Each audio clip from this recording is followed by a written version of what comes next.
V-Ray is a plugin that can be used in several software like 3ds Max, SketchUp, Maya, and many more. In this course, we will explore how to use V-Ray in 3ds Max. If you haven't used 3ds Max before, it is important to first get familiar with its interface before getting into the rendering process. In this video, I will briefly go through the 3ds Max interface, but if this is your first experience with the software, then I advise you to start with the part work environment. When we open Autodesk 3ds Max 2020, a welcome screen appears. It is a set of slides designed to provide new users with basic information to help get started. We won't be needing this screen, so go to the bottom left corner of this dialog box and disable Show this welcome screen at startup. If you want to reopen the screen, go to the menu Help and select Welcome Screen. When we close the welcome screen, we see the 3ds Max interface. It consists of the following. Like in any software, we have the title bar and the menu bar. The title bar shows the name of the project and the version of the 3ds Max that we are using. Every new project is named by default Untitled, and we need to save the project to rename it. How do we save a project? Go to the menu bar and to the menu File and choose Save.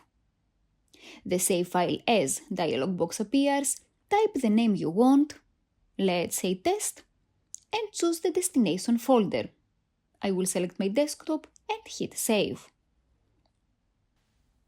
This is the main toolbar and it provides quick access to some of the most commonly used commands in 3ds Max, like undo and redo, or to move, rotate or scale an object, and so on. On the right side, we have the command panel and we will be using this a lot. From this panel, we can create and modify elements. The first tab is the Create tab and the second one is the Modify tab. So from the Create menu, we can create geometry, shapes, the lighting of our scene, and we can place cameras. We will see everything in detail in the upcoming videos. Once we create something, we can go to the Modify tab to edit it. If we go to the bottom part of the interface, we have the status bar. On the left side, there is a two-line interface where we can create scripts and execute commands. Right next to it is the status line, which displays the number and type of objects selected. And below the status line is the prompt line giving us instructions on what our next step should be. The coordinate display area shows the coordinates of the selected object. More specifically, if I quickly create a box and select it, we can see here its coordinates, and we can move it to, let's say, 0 by 0 by 0. This also serves to move the selected object by a specific distance. So if I want to move the box 50 centimeters to the right, I will go to the X field, type 50 and press Enter. We will also explore the coordinates in depth later on. This is just a quick introduction to the 3ds Max interface.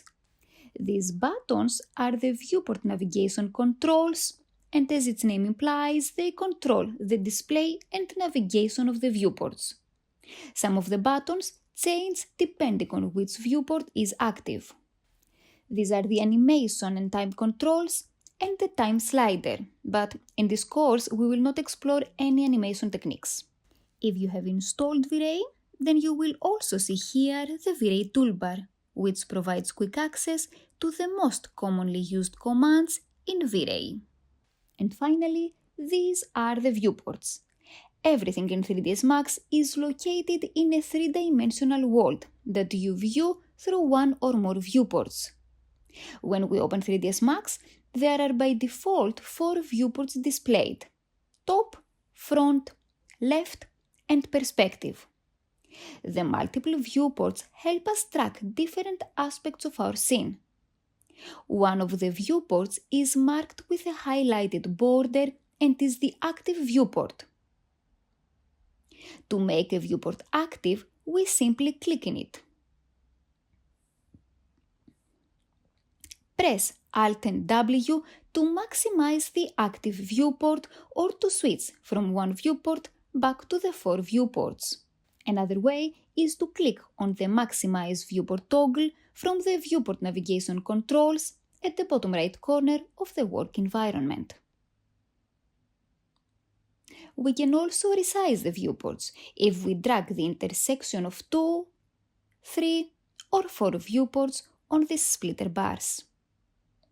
To return to the original layout, right-click an intersection of the dividing lines and choose Reset Layout.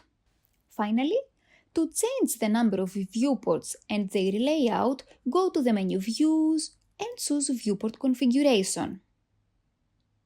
Otherwise, in any viewport, click on the General Viewport label and choose Configure Viewports from the pop-up menu.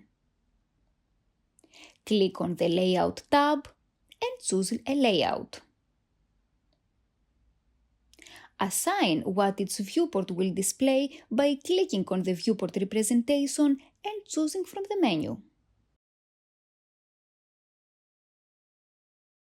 Click OK to make the changes.